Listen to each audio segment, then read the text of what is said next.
Namaste. Welcome. Hello, everybody. Hello, everybody. Hello, everybody. There's nothing to it now. Just Shinobi got me thinking about Pali Santos. So I figured, hey, let's crank up a piece of wood, some good wood. Good wood for the scene. I'm not quite sure what just happened there. Thank you, StreamYard, for being so interesting. So it's a lovely day. Shinobi, who I like to call Obi-Wan Kenobi, Obi-Wan Shinobi, Toby Obi-Wan Shinobi. I like that. That's so cool, man. It's just such a good ring to it, dude. You should have a Star Wars intro for your YouTube. What do you think of that? Having a Star Wars intro, and you should put yourself like a Jedi in AI, like with a lightsaber. Seriously, dude, I would do that. Like, I mean, I wouldn't do it. I'd get someone else to do it for me because I just can't be asked to use AI. But wow, yeah, I've got a really old Imperial March like dubstep remix I made like 10 to 15 years ago, and I think I've got another sort of Star Wars themed track I made as well. Maybe I'll try and get them finished. But yeah, man, I've spelt my name with an I, Tobi, because it fits better with Shinobi, because my name's actually spelt Toby. But I remember you saying that with numerology, it would be slightly different. But I've never spelt my name with an I before. But it makes sense for it to be Tobi-Shinobi. You know, the Y is just a little bit awkward, like why? You know, so yeah. There would have been an I in the ancient times anyway, Phoenician, what have you. Like the I and the Y are the same letter. So it doesn't make sense that you've got two letters that make the same sound. Right? A Y should be a year, right? Year. And an I should be a E, like a OB. If it was Yobi, then the year. So a Y isn't actually a vowel, it's a consonant. Think about it. Yeah. Well, it sounds like an E as well. The I and the Y both sound like an E. It's Toby. They can, yeah. Yeah. Well, it's not Tobe I or Tobe I. It would be Tobe I. You know, Tobi. Well, it is Tobias, my name. So that on my birth certificate is Tobias. So it is actually technically spelt with an I. It's funny that, isn't it? My name shortened would actually be Tobi, but I've always spelt it with a Y. It's funny. Never thought about that. Conventions, brother. Yeah. Conventions. So welcome to everybody in the chat. Hope you guys are having a cool day. We've got Art Tuition. We've got Han Yolanda. Oh, no, sorry. Did I say Hani? The heck is this? This is the heck with an S called the hex. You can just use an X because it sounds much funkier. We've got the star. We've got Tomru. We've got the rest of the crew. We've got Toby, me and you. You know Toby. I know you. You know me. Me knows Toby. Toby knows me. Toby knows you. We all know each other. So it's really awesome. And we've got riding shotgun here. Garthon, you want to say a word? No, he's got nothing to say. He's just an observer. Whoops, he's speaking with actions. He's going to nibble at my finger. No, because I put the attention on him he didn't want. He's a cheeky little bugger. His eye's biting me because I put him on the spotlight. He was like, I didn't want to be in the spotlight. So, yeah, we just impromptu decided to come and have a little bit of a chat. And there's a lot going on. I mean, we're reaching the peak of the Pluto, right? Pluto retrograde, I believe. Is this the Pluto retrograde peak? Yeah. So there's a lot happening in the heavens right now. I think there's a lot of shift and change. There's quite a lot that's happened during this Pluto retrograde. When we look at all the scientists that have disappeared, and those that have been found not alive, and those that have not been found, American scientists, all of them working on really sensitive subjects. And then, of course, the David Wilcock phenomenon, right? What happened? I did a recording which didn't work. There's this guy who's calling himself Jude, pretending to be David Wilcock's friend. Go and take a look at what a fake fraud the guy is, please. Decide for yourselves. I watched him and I was looking for a vomit bucket. I was like, oh, I didn't bring a bucket for the show. I need a bucket. Sometimes you need a bucket. There's nothing worse to me than fake emotion. It makes me feel ill. And the guy was pretending he's so heartbroken. He's so sad. I've lost my friend. We were besties. Me and him were besties. I just came into his life when like his financial matters got like weirded out. I'm like, convenient. That's when they would plant a shill into your life. And for all we know, the guy could have been part of a counterintelligence movement. He could have been part of a psyops for all we know. He could have been a handler that had been assigned to help David Wilcock become suicidal. And I don't think that he was necessarily, going to do sewage pipes, as I like to call it. I don't think he was going to commit sewage pipes. But I think maybe he was psyoped into it. Who knows? Like maybe his hand did the deed, but maybe he was a puppet being controlled by a puppet master. But anyway, there's a lot going on. There's a lot of change in the air. Politically, there seems to be a lull, which is quite interesting. What do you make of the sudden lull politically? And then, of course, there's this huge war that suddenly started in Iran, right? That we haven't heard much about lately, have we? It was big media, and then suddenly it went quiet. Why? Yeah, so it's definitely gone quiet, but that's because the World Health Organization have been doing Polaris 2. And now in the news, there's I was going to say cargo ship. What's it called? A cruise ship where there's a couple of people have died and there's a virus, and this lady left the ship and went to an airport and collapsed, and it might have spread. So they can only do like so many things at once. At the beginning of the year, I think they were going to push Nipah virus in January. There are a few cases in India, which the script for that was written in 2024, and it was to do with, I've shown the document on here before. It was about a Nipah virus outbreak, and it was supposed to happen on July the 4th, 2024. So the script for that seemed to have maybe been playing out at the beginning of January, and they decided to go for meningitis. And then here in the UK, that was exercise Pegasus, which we've spoken about before. The whole as above, so below, to do with communication, hacking systems and technology, because Pegasus is all over the place. It's an Israeli startup where they basically hacked whistleblowers' phones and devices and stuff. The whole Pegasus thing was about hacking us, our psyche. We are the device they want to hack, yeah? So they tried that. People didn't really fall for it. And then there was Iran. That shook things up. And then that seems to have quietened down now, although it has on the news and stuff. We don't really know unless you know people in Iran. But what seems to be happening now is that they've just done Polaris 2. And of course, Polaris is the pole star, which is to do with our center, the axis mundi.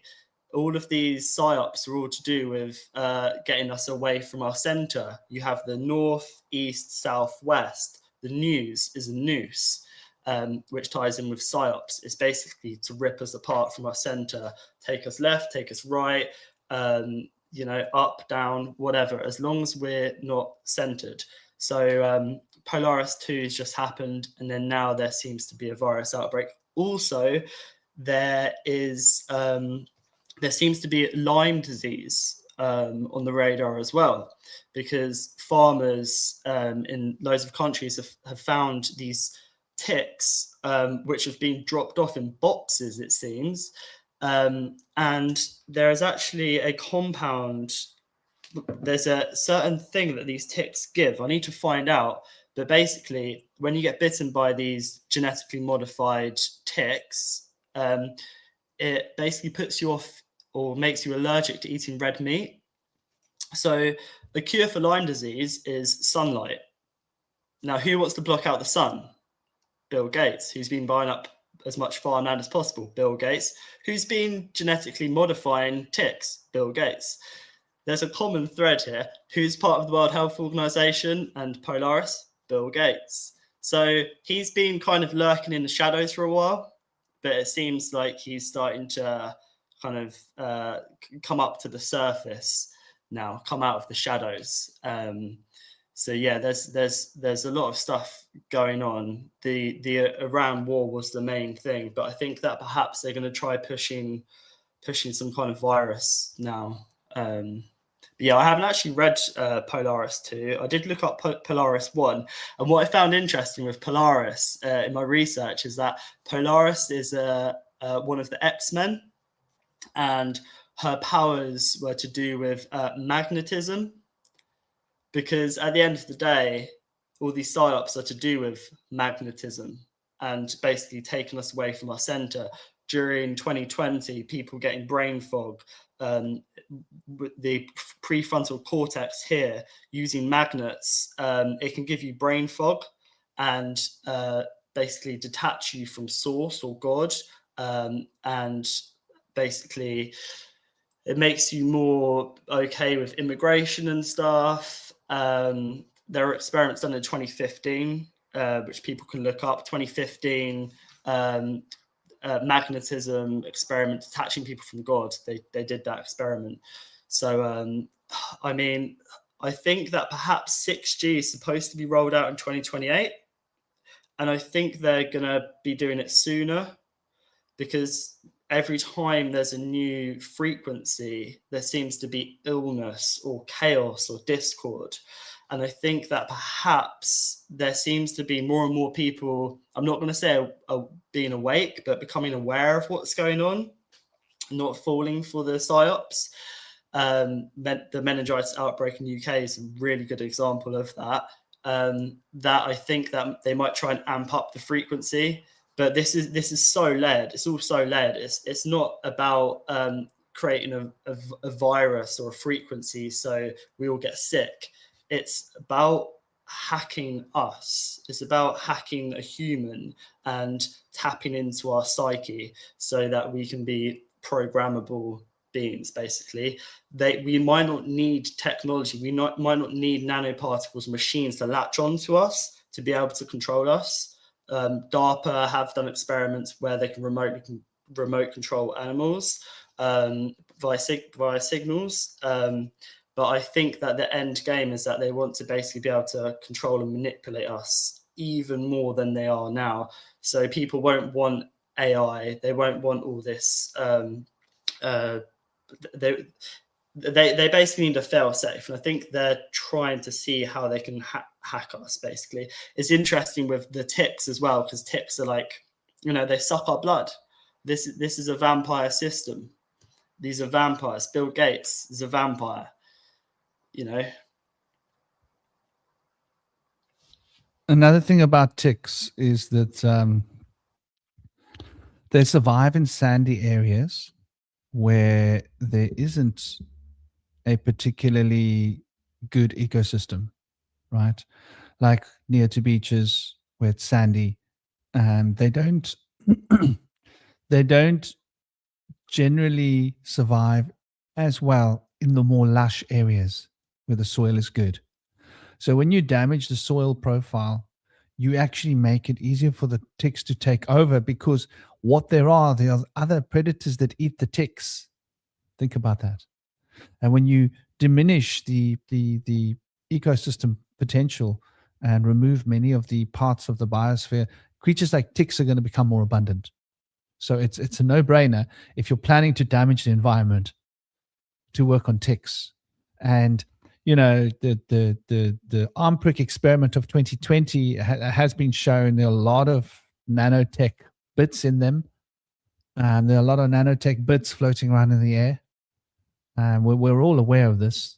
So there has been a steady invasion with all of the technology that they've worked out over the last 20 years with the 2020-45.com program, which was well funded by the, you know, by the big 500 corporations, and by the top of the big 500 corporations, right? And this basically resulted in, you know, in a lot of people becoming very ill because their bodies were trying to remove, or their immune systems were reacting to the nanotechnology. I think this is why a lot of people have been like tapping out, because they haven't refined the technology yet, right? They've worked on the technology. Sure, they've been stealing children for a long time, right? 8 million per year. And probably a good number of million of those children end up in underground facilities. They get bought and sold on the black market. And they're probably great test subjects, right?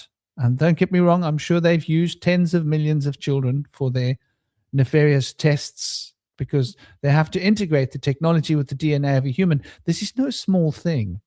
You need millions and millions of tries and tests, and every human being, is what they don't tell us, every human being is a little bit different.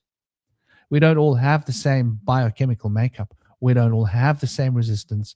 We don't all have the same systems. In fact, humans there's an incredible amount of diversity within the humans. And this is why the idea of allopathic medicine is a bit of a joke, right? One medicine that fits all. Come on, man.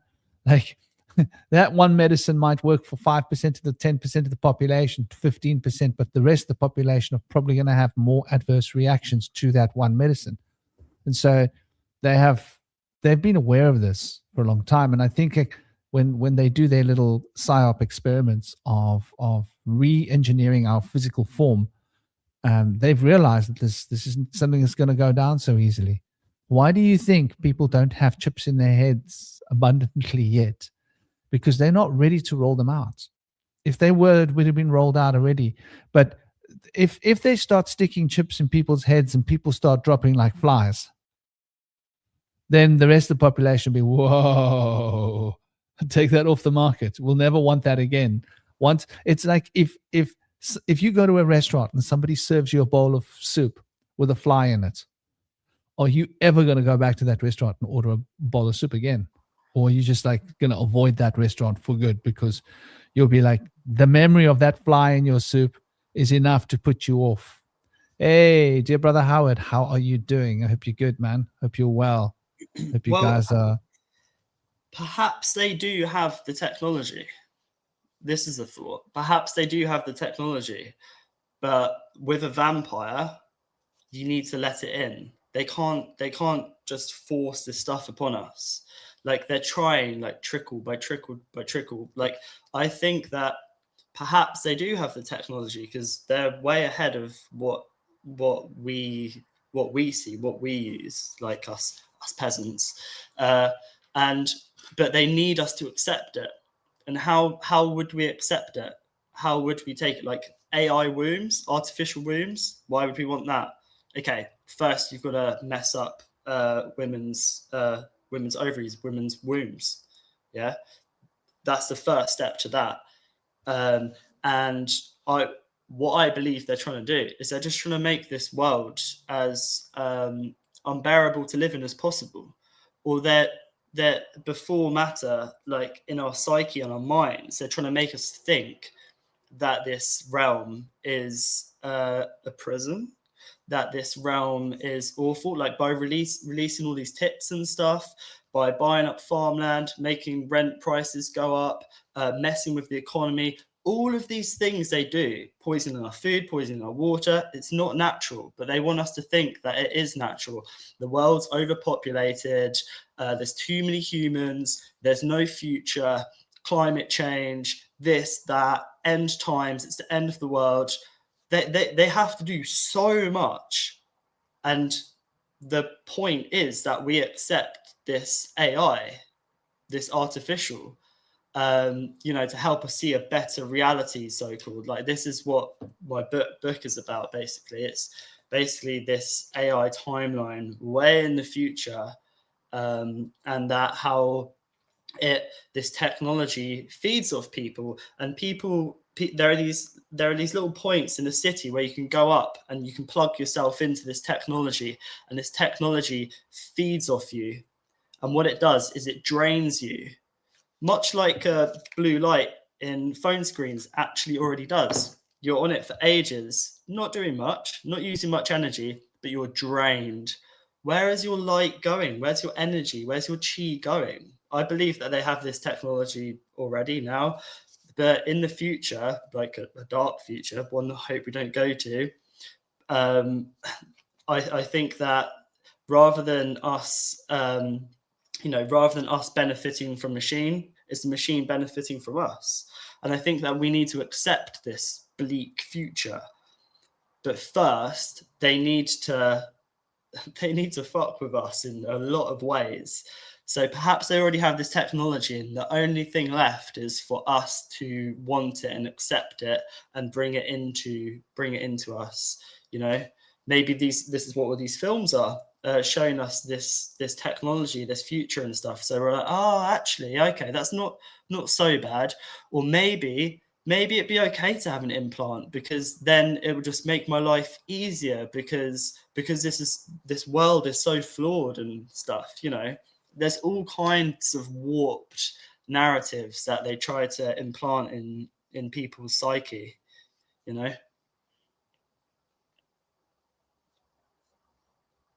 What you just said now is something that's quite telling.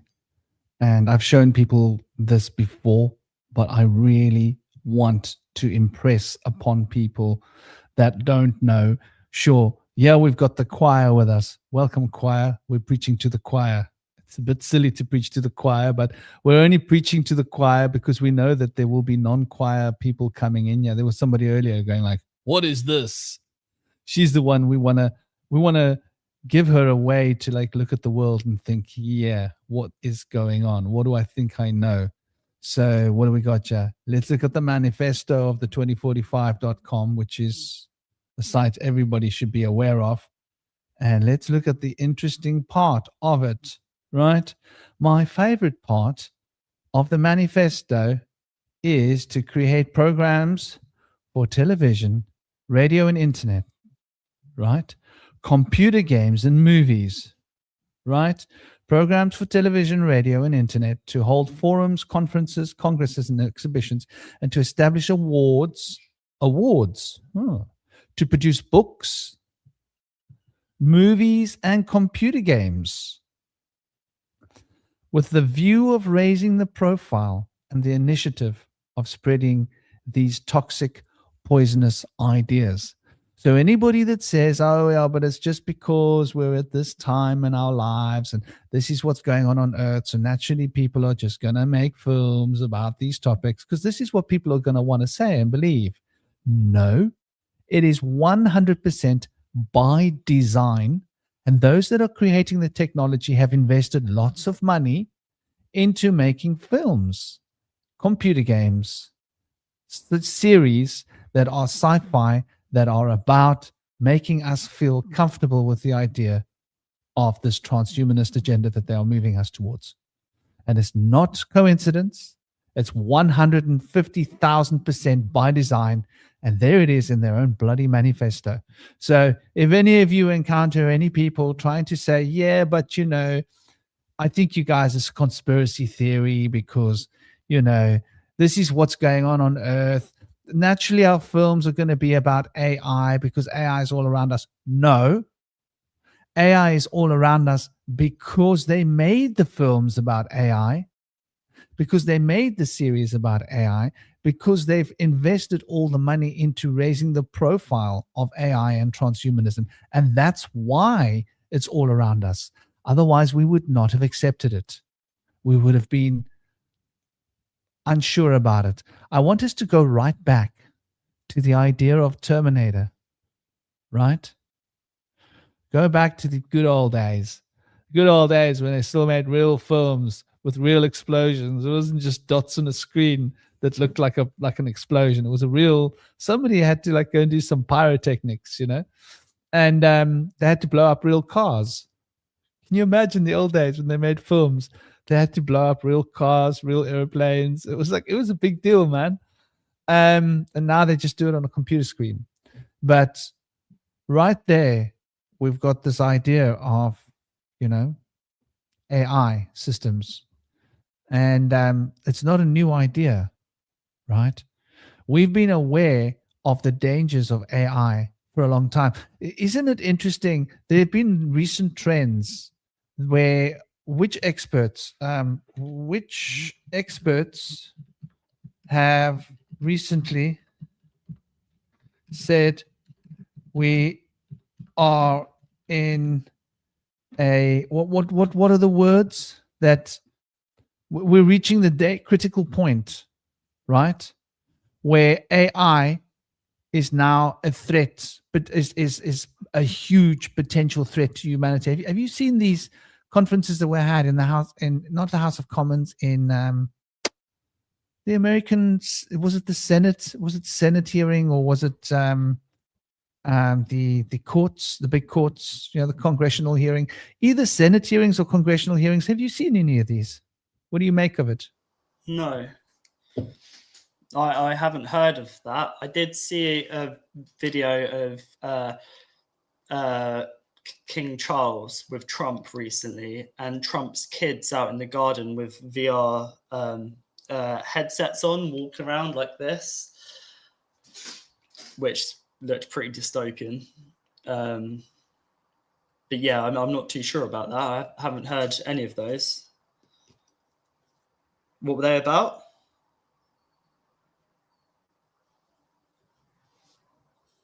I'm trying to actually find some receipts for it.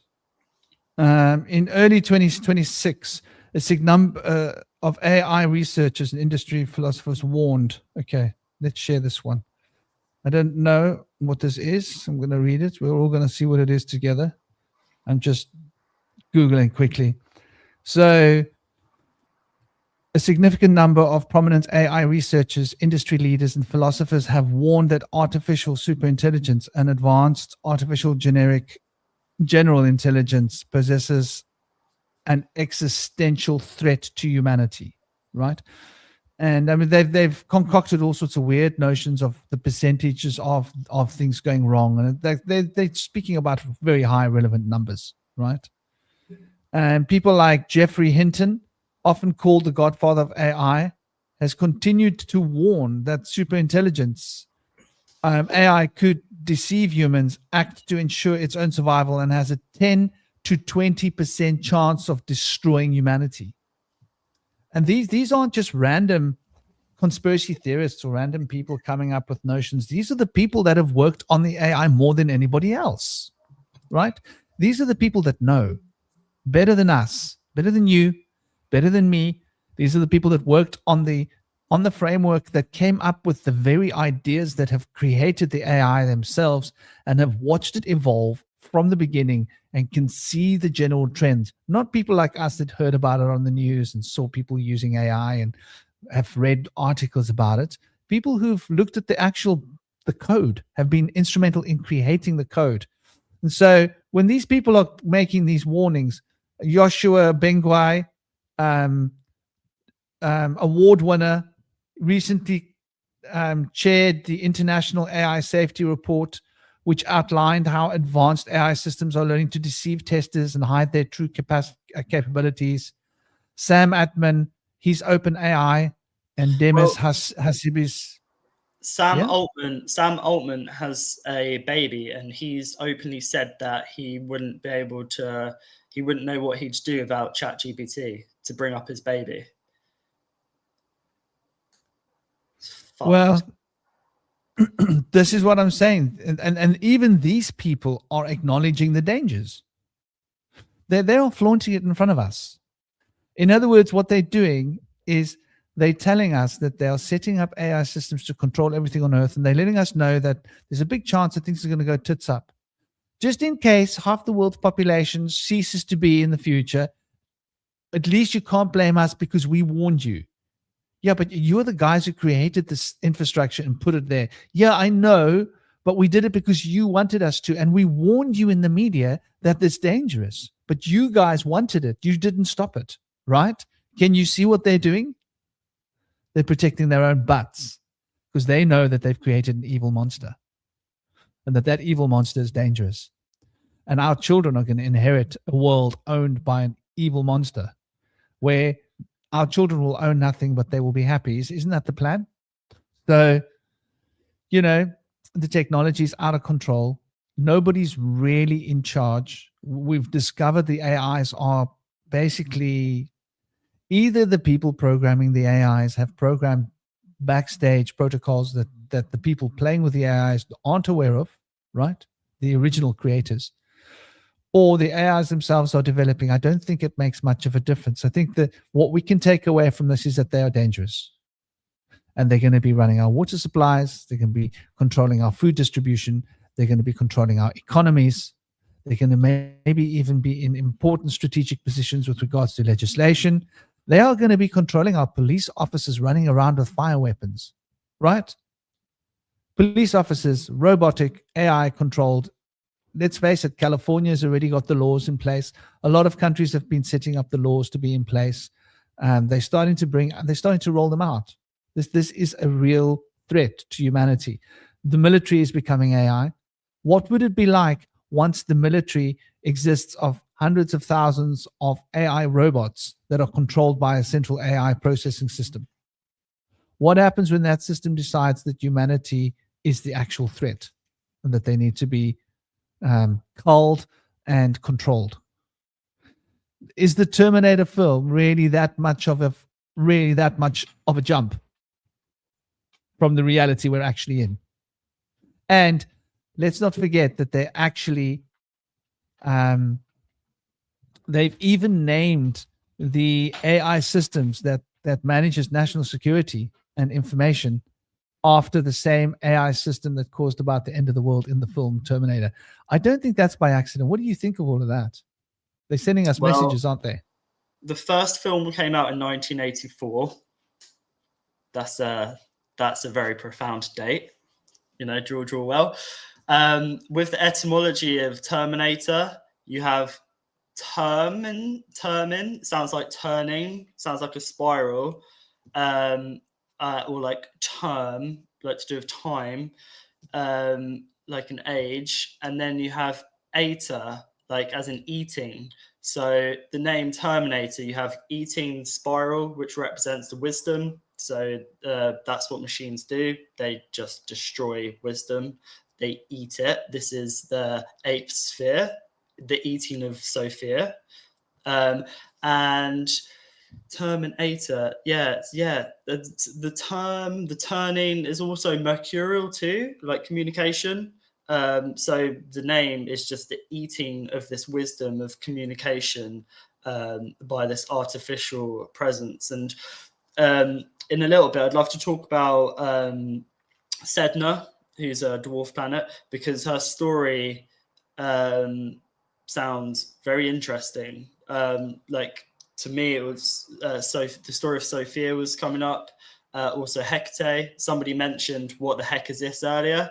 I was going to say we're going to be talking about Hecate later, so stay tuned. Because this energy at the moment that we're in, this Sedna trine, it's like a triple conjunction. There's Uranus in Gemini at 0 to 1 degrees. Sedna is in 0 to 1 degrees of Gemini as well. And it's basically, Sedna is like the depths of the ocean. So we're talking about the heavens. We're talking about, perhaps we can talk about what the heavens are as well, because the heavens is to do with space, and there's a lot going on to alter space, to alter our perception of the heavens. Another word could be mind as well. So I think that my doorbell has just gone, so it's really distracted me. I'm just going to go answer that, but I just want to let people, I'm going to get back to Transformers in a second after you've spoken for a bit, but yeah, I just want to let people know that in a little bit we'll be talking about the planets as well, and like where we're in at the moment. I need to get this doorbell because it keeps ringing it. They probably come to sell you something, brother. These doorbells. Ay. You can't live with them. You can't live without them. You know, the whole Sedna story is quite interesting. So, you know, that to me is something that I do. So Sedna is a very new planet. I don't know, how many of you people in the chat are up to date with Sedna? How should you know about them? I don't know much about Sedna.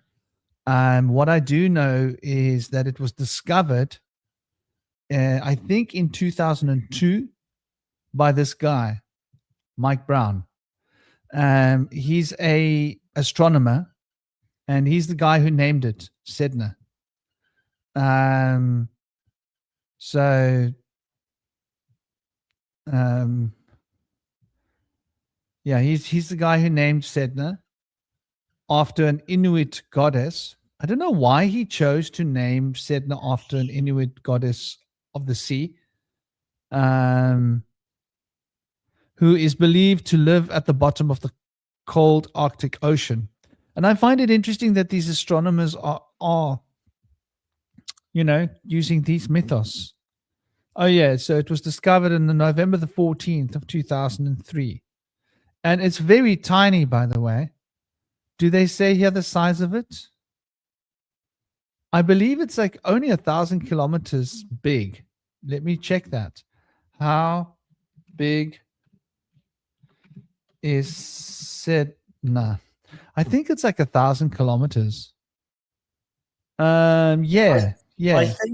I think that, like, who knows, really? Like, No, I who's to mean, say? this is what they say.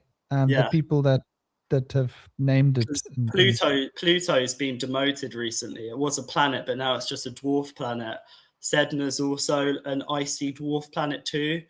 But I mean, in school, they're not counting Pluto as a planet anymore, because what does Pluto represent? It represents the subconscious mind, the depths.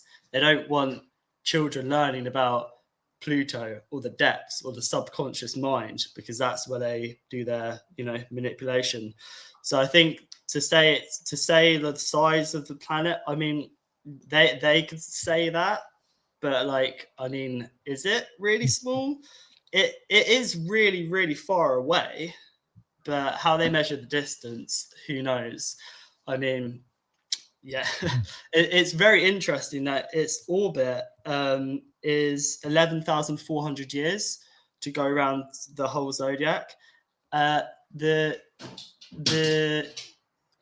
because the younger Dryas was about 11,400 years ago, and the fall of Sophia, it took her about 11,000 years also to go through the aeons, I believe. So that number's been popping up quite a lot for me recently. 11,000 years to do with like the depth being buried, something emerging, like water emerging. So I find that really interesting. But the name Sedna too is interesting, because if you get rid of all the consonants, you have Ia. Thank you. Somebody just came to check our front door, our fire door. So yeah, Sedna, you have Ia, but then also you have cDNA, because DNA is buried, much like Sedna's to do with the depths of the oceans.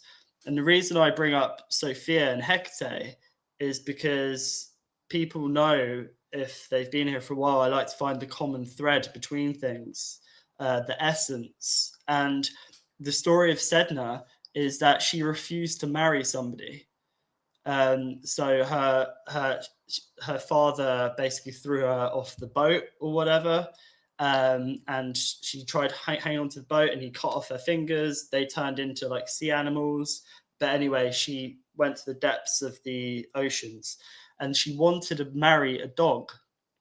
The reason I bring out Hecate is because on ancient coins, there's Hecate and Anubis on the same coin. Anubis being a black dog, Hecate being associated with black dogs, the black dog representing the underworld or the abyss, like the depths of the oceans.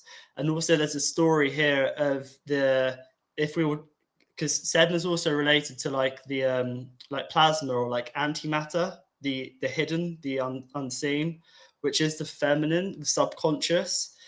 So it's interesting. We're talking about AI and all this like programming and stuff. I think the way we kind of counter this is by acknowledging this, the unseen, which is like the 99%, which is hidden, that we can't see, but we can feel. That's what the feminine is, to feel. Whereas there's a lot of thinking and seeing, and quantitative, but really the quality is in the feeling. And I think that we can draw this, like the heavens are like way up high, like this conjunction of Sedna is with Uranus and Gemini, and Uranus, I believe, is to do with like the electricity, or like Jupiter's expansion, but Uranus is to do with like air or like expansion, I believe, as well. So what's interesting is that you have Sedna, right, the depths, right at the bottom of the ocean, the abyss, and then you have it conjunct with Uranus in Gemini, which is communication. So in this time we're in now, there seems to be a lot of signals for us to be able to communicate easier with our depths, the well inside us all, and also the heavens above, as within, so without. So yeah, I've got lots of notes on Sedna, and let me just find them a second. But yeah, like Sedna's to do with like healing the silenced voice, reclaiming intuition, of course, like the depths of the oceans, the well which is inside all of us, also like surrendering to that, like surrendering and not being restricted, like I guess the chaos of like the feminine, or like waters or depths, whatever, is more of like the surrendering and just letting things come up, letting things go. And also to do with like bridging worlds as well. This came up in my notes, to do with tapping into the depths of the oceans. It's also to do with like defrosting any frozen consciousness. So the reason Hecate came to my mind is because Hecate is to do with the underdog, and the kind of outcast or whatever. And so is Sedna, because Sedna is to do with the fallen, literally falling into the depths of the ocean, by her father, the masculine, severing her fingers, her hand. So she fell into the depths because she refused to go into a forced marriage. So it's very powerful, divine feminine energy conjunct with Uranus. And I don't know much about Uranus, but it's to do with electricity, I believe, like expansion of the mind, maybe. Yeah, the whole story with the Sedna is really interesting. And it makes me wonder why. Well, we know that this guy, right, Michael Brown of Caltech, he was not an occultist.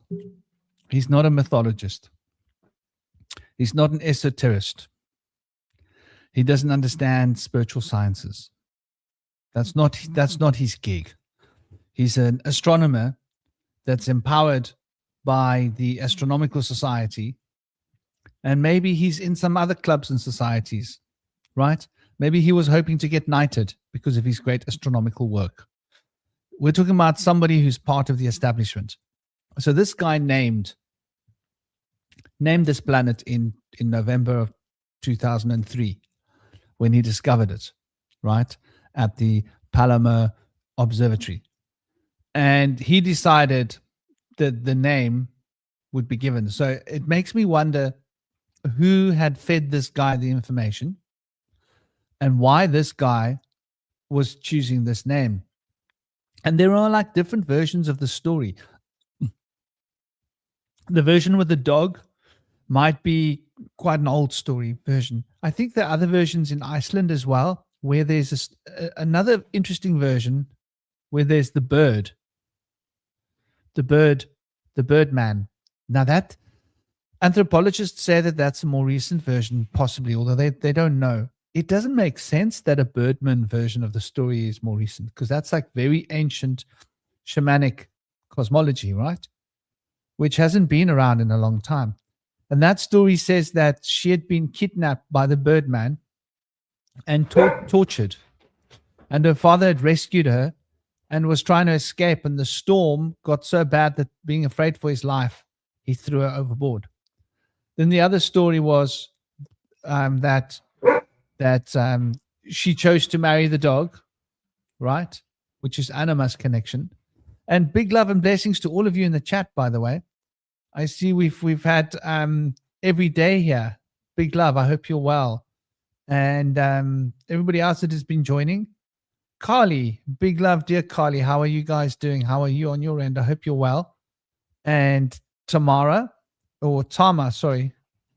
Tamal, sorry. No, it's not an L, it's a one. Tama 1929. Big love and big blessings to you. I hope you guys are all thriving and having an absolutely great day. But yeah, so why would this little planet, or whatever we're going to call it, I don't think it matters what we call it. To me, these are just words that astronomers made up anyway. They're heavenly bodies, right? Let's just look at them like this. Could there be a reason why it's named? This is what I'm saying. Not for us. This is what I'm. Yeah. I think it's part of a psyop. I think they've named it as part of a psyop. This is just what my gut says to me, because it was named in 2003. Maybe the reason, maybe they are trying to show us something in the cosmic cycle of events, right? Like, if you don't do what you're told, you're going to go into the ocean, down at the bottom of the ocean. You're going to be forgotten. And nothing will be able to save you. You better marry the idea of AI. If you don't get married, Ori, don't mess with Henry. Stop it now. Oh gosh, I got a little Pekingese trying to hump. Go deal with him. Go deal with him. Tell him to stop. He's humping Indigo, and Ori's getting angry because he's like, "How dare you hump her?" A little tiny little Pekingese trying to hump a golden retriever, and a Malamute deciding that this isn't on. It's really funny when you think about the story that's going on in this room. But so yeah, I think like there might be a subtle suggestion here, and that because the myth has got two different elements, the one has got to do with the dog, the one's got to do with the birdman, and there's a sort of union between the birdman and the dog, I think, in the story, in the fundamentals of the story. And it seems to me that it could be suggesting that we are now at this point of choosing, and we're in a rough ocean, and those of us that don't marry AI, we're going to get thrown overboard. It's almost like a warning to humanity. I don't know. What do you think? Do you think this could be why the powers that be would choose this name now for Sedna? Because they've obviously done it for a reason. Yeah. Well, I find it interesting that I know it's a cycle, I guess, but Pluto is going to be frozen over or something by 2030, and it's just that date, 2030. Why not 2029, 2031? 2030 seems to be a great reset. And Pluto is also a dwarf planet, cold, frozen planet, very far away. It seems that the subconscious is always so far away. Isn't that interesting? Like, why is the subconscious related to frozen planets? And why is it so far away from us? I think that is a psyop. that potentially that's why this planet's called Sedna, because I mean, yeah, man, I don't know. It's interesting that Pluto's gonna be frozen by 2030 for sure, and that Sedna's frozen. I mean, if the story is like being thrown overboard, like, I mean, people do need to learn to be comfortable with being in water. They need to be comfortable with. I think that's necessary. I think people need to be thrown overboard. And what I mean by that is people in their little boats are too safe. They're too safe. They're scared. They're afraid of the water. What's water? Emotions. They're afraid of their emotions. There's a lot that people do to suppress their emotions. If you think about the amount of people that are on pharmaceuticals, which are issues related to the emotional body, they'd rather inject themselves or fill themselves with petrochemicals than confront their emotions. So I think people being thrown overboard, people need to learn to swim. Yeah, there's a brilliant Tool song about that. What's it called? Is it Anima? Anyway, there's a good there's some really good Tool lyrics about learning to swim. I'll try and Did you remember. say enema? I think Enema. I think so, but it's not spelled how you think it is. Let me Okay. find out. The idea of calling a track enema is quite funny if you think about it. Like, you all need one massive enema. No, Humanity, you need an enema. Yeah, so basically the song it's spelled AE, like the Aether, but it's spelled AENEMA. And so some say the end is near, some say we'll see Armageddon soon. I certainly hope we will. I could sure use a vacation from this bullshit, three-ring, circus sideshow of freaks. Here in this hopeless fucking hole we call LA, the only way to fix it is to flush it all away. Any fucking time, any fucking day. Learn to swim. I'll see you down in Arizona Bay. Yeah, brilliant band. If anyone hasn't heard Tool, go check them out.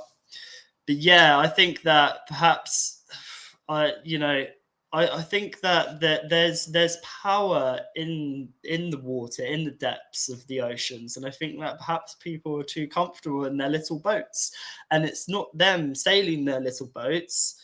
It's the sailor is the sailor. We're being given a story, which is the arc that we think is our own boat, but really we're following other people's narratives.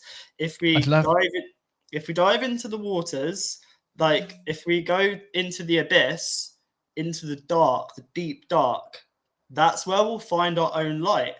And the thing is, in the dark, there's no false light to steer you one way or the other. That is where, when you stare into the abyss, what's staring back is you. It's your inner core. Yeah, I'll say that's the Iron Soft. I'd love to just add to what you're saying. We're floating in our boats, right? In the currents of the currency, controlled by the ships of citizenship, and moving along the ways of the banks, right? And our boats are our votes, right? The B and the V is interchangeable in all those old language. So we're in our votes. We're traveling in our votes with our certificate, our birth from the ship, birth certificate, right? In our ships, in our little boats with our votes. And so, the narrative that you're saying has actually got a lot of, but please don't let me stop you. Carry on, brother. No, I think I was roundabouts done. Yeah, I was roundabouts done. What was that you were going to show on the screen a minute ago? Oh, I did. It was what you were saying. Oh, you were talking about 2030. This is the 2030. So this is the 2045.com. This is the transhumanist project that's been running for like 2 decades. And 2030 was when they planned to have an avatar with artificial brain in which a human personality is transferred at the end of one's life. That's their goal, 2030. I don't think that's a coincidence. Well, it's interesting, like with the A, B, C, D, because the A is the first step, the one, the B is the second step, like to be. Can you zoom in a little bit so I can read what it says? An avatar in which a human brain is transplanted at the end of one's life. So an avatar which a human brain is transplanted, and so basically they want us being the B, they want us to basically be brainless clones, and they've MIT are making brainless clones without a brain, but a lot of humanity seem to be brainless too. So it seems step B they're on, and then 2030, an avatar with an artificial brain in which a human personality is transferred at the end of one's life. So consciousness transferring.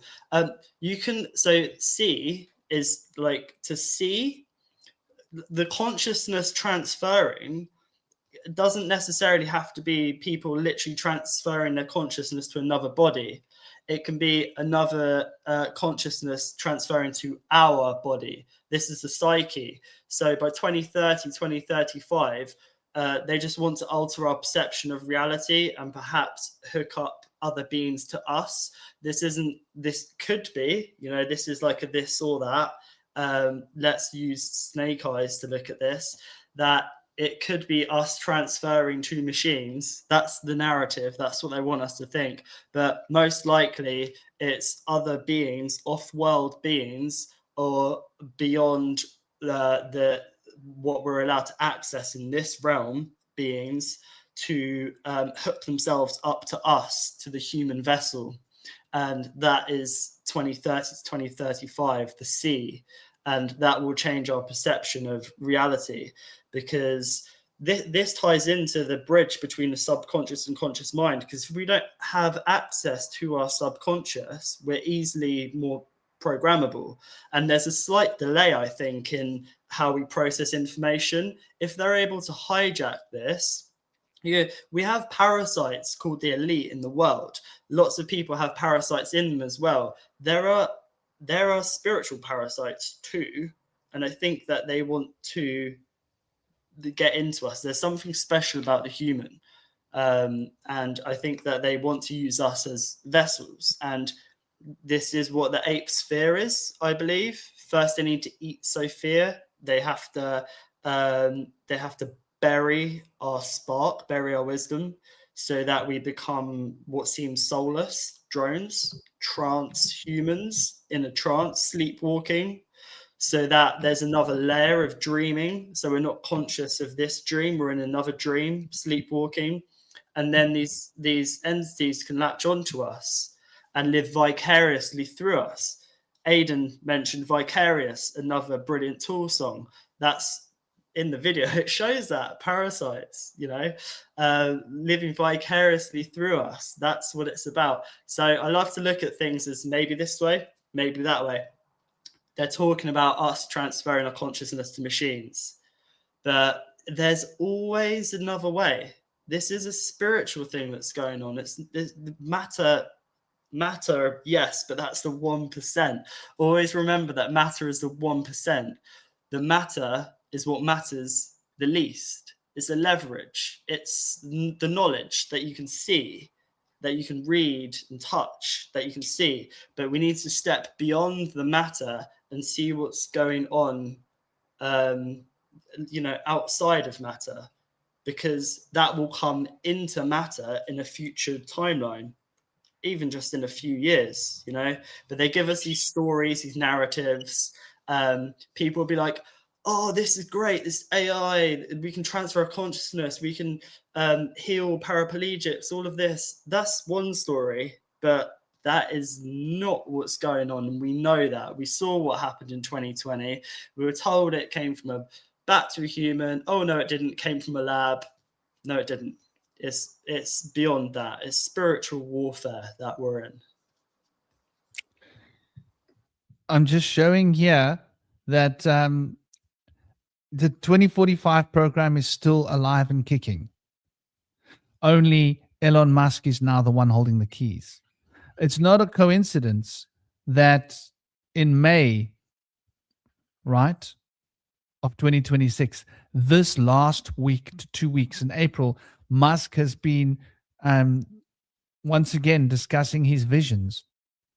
And his visions are also 2045. 2045 is that big date that Musk is planning to have superabundance on the planet.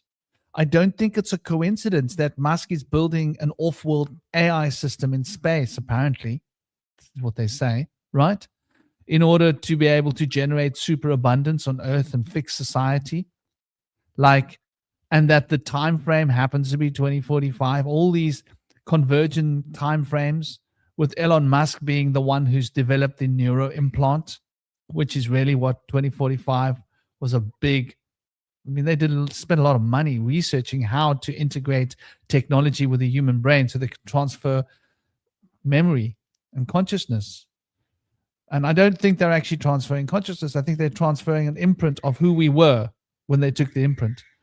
And so they're making a photocopy, if you will, maybe not a photocopy, but a digital copy of you.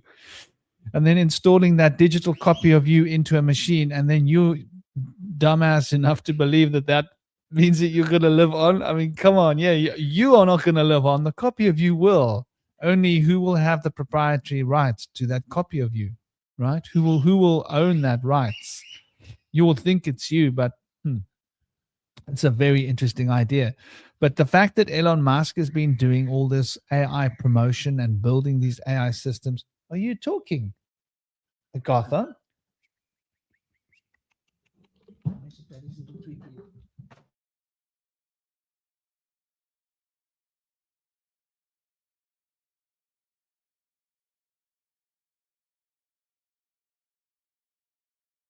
You there, Franklin? Okay, I think he it's probably knocked something over because his camera's frozen.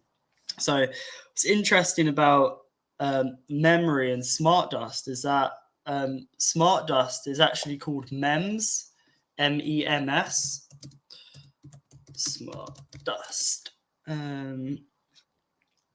Yeah, microscopic microelectromechanical systems.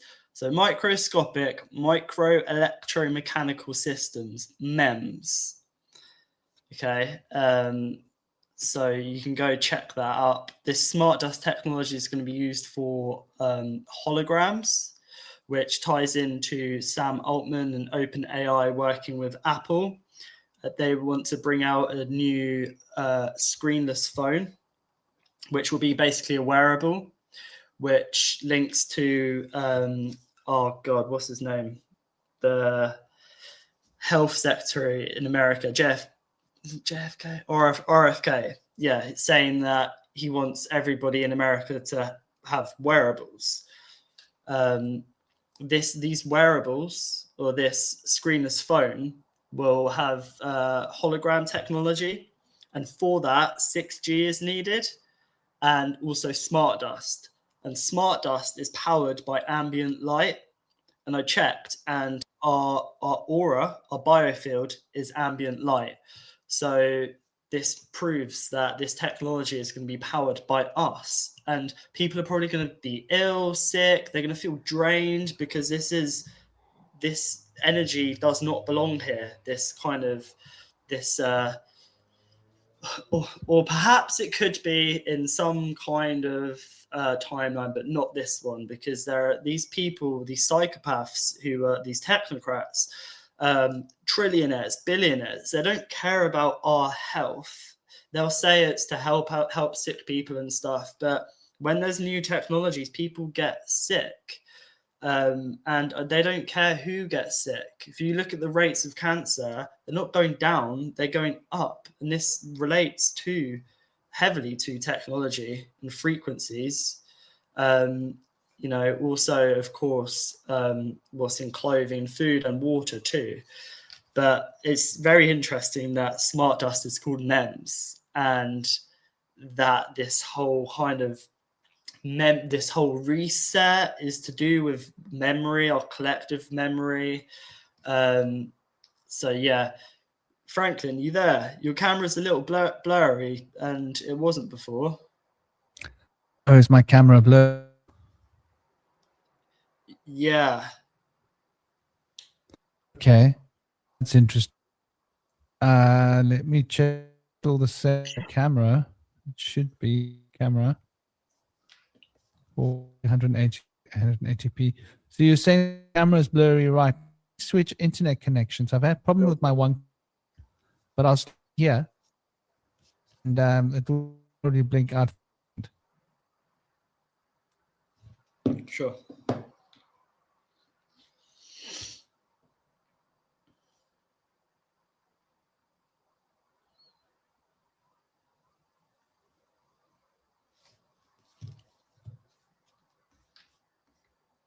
Right, just while he's sorting that out, astrologically wise, there's a so Are you Mars there? is.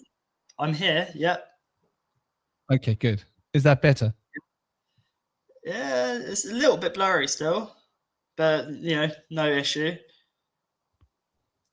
I wonder if that's StreamYard, because Right. I've got two different internet connections and they should both be streaming, and I'm streaming 1080p with a 4K camera, so it should be working pretty well. Yeah. Yeah. Yeah, brother. Sorry, you were busy saying. No, I just wanted to make well, yeah, I was just starting to say about Aries being Mars being at 18 degrees Aries at the moment, and Jupiter being 19 degrees Cancer, and that Mars being in Aries that's where it's kind of happiest, and that's to do with action. And Jupiter being in Cancer being related to feeling and emotions and water, and Jupiter to being with expansion, that it kind of fits into this story of Sedna being at the bottom of the ocean and it being conjunct with Uranus, and that Jupiter is in Cancer, it's expanding into the water, and that Mars is in Aries, which is to do with action. So but it ties into what we were talking about earlier with being thrown off the boat or jumping off the boat, or just sort of if you want to look at it as like this artificial, which is opposing the feminine, the water, because there's nothing divine feminine about AI, artificial. It's the shadow of the masculine, and it's no coincidence that what's happening in Iran. I listened to a podcast the other day, and apparently, like so many hospitals and schools and stuff have been destroyed there, and that in Iran they have a lot of women are very highly educated in science, and I think that's dangerous. You can't have women being in high places, high positions of science, because I believe that they probably be bringing up the more kind of caring, emotional side of it. Whereas if you look at most of the top people, not that they are scientists, but like Bill Gates, Elon Musk, Sam Altman, they're all dudes. They're all dudes. And I think that Iranians remember the black dragon. They remember Tiamat. Which, as far as I concerned, this black dragon, their lineage represents the plasma, the unseen, the subconscious, the depths, the deep, and they remember that. So you have this emergence of AI at the same time as wiping out this beautiful race of people, and they're being demonized, called this and called that. So I've sensed for a long time this kind of war between this kind of artificial and our nature, like this kind of masculine trying to suppress this feminine more. And the thing is, like, because I view the masculine and feminine as just energies, not men or not women. I mean, we're talking about Sedna being the feminine being in some of the stories pushed down into the water, having her hands cut off into the deep. The funny thing about that is that when we're pushed down into our depths, into our core of our psyche, when we're pushed back into the subconscious, when we're forced to go into through the waters, that's where we find our power. So all of this stuff that's going on at the moment, I do not believe it's necessary. I condemn anyone that says it is necessary. And there are people in spiritual communities that say evil is necessary for good to emerge from it. Good can emerge from darkness. That's true. But what I see happening in the world at the moment with what's going on in Iran, this emergence of AI, all these viruses they're pushing, this, that, all of this stuff, people have been forced to, some people are following the white light still blindly, this AI, artificial white light. But I think a lot of people are deciding to be like, no, I'm not going that way anymore. I'm not going to stay in this boat. And they've decided to jump overboard or turn around and go inwards through the waters into the depths of the water. We've kind of been forced into a corner. That in this darkness, in this deeps, in the depths of this ocean, of this water, that's where we find our power. So we're at a kind of crossroads of humanity now. We're at a crux, and it's like the story of Christ dying on the cross. Dying just means to change, transform. The cross, this year is a cross. We're at like a crossroads of a crossroads of a crossroads. And right now, we can decide whether to follow blindly or to jump overboard and go into the depths and find our core, find our spark, which is in water. It's literally through structured water. It's in water that our DNA, that our spark is. So, you know, it's a tricky time at the moment. There's a lot going on, but the reason this 2045 thing, it's probably been there for a while, but they wanted us to be programmable, obedient robots by now, but we're not, and we never will be, because the story of Ahriman forcing its way out of the womb of cosmic infinite time, which is a Zervan, you know, Ahura Mazda always wins. The good one always wins. But right now, the evil is trying to force its way into the world, and more evil is trying to force its way through us. It wants to use us as vessels, be that just by our minds or our bodies or our soul, to bring evil into this world, to want to do evil, to call people, you know, to be okay with war, to be okay with this, to be okay with pedophilia. They're trying to just make the Overton window so wide that when they bring in whatever they're going to bring in, we just accept it, because that's what the end game is, for us to accept this false reality, because really the reality we're in is so flawed. Except it's not. We're being made to condition that it's flawed. But this is all going to backfire on the elite, the parasites. They're forcing us into a corner to go, which is really where we find our power, where a lot of us have been ignoring our depths, the well inside us all. And I think that it's a beautiful thing when people find this power within themselves, because what else can you do? What else can you do? There's no point in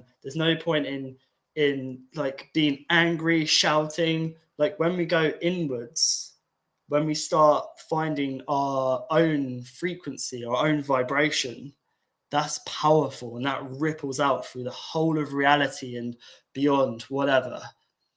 The infinite potential inside all of us, and that's been ignited now, that spark inside us. So yeah, man, a lot going on, but it's really like what's the word, like warriors are being created at the moment.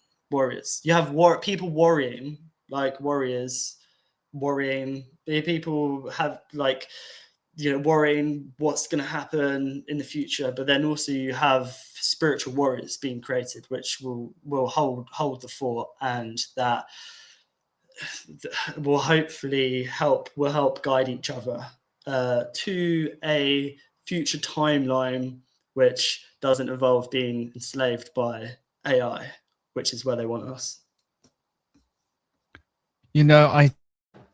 It's worth mentioning. So to David Wolf a little bit now. Coincidence, David Wolcott decided to go into real estate, and rest in peace. This vomit will be slippery carry now into my home by the of his Franklin, right? Franklin, your camera's a little bit blurry, but also I'm not sure if it's just me, so anyone in the chat let us know, but also your mic's glitching a little bit too. Could it be your download? Is it me? This is what I'm thinking. Welcome, Gaz. Welcome, people chat. In the chat, is my... I am breaking up a little bit. Okay, 1 second. I'm going to back to my other internet connection. This should be happening. Very weird. So it'll be just a second, and it will refresh in about 10 seconds. Awesome. Cool.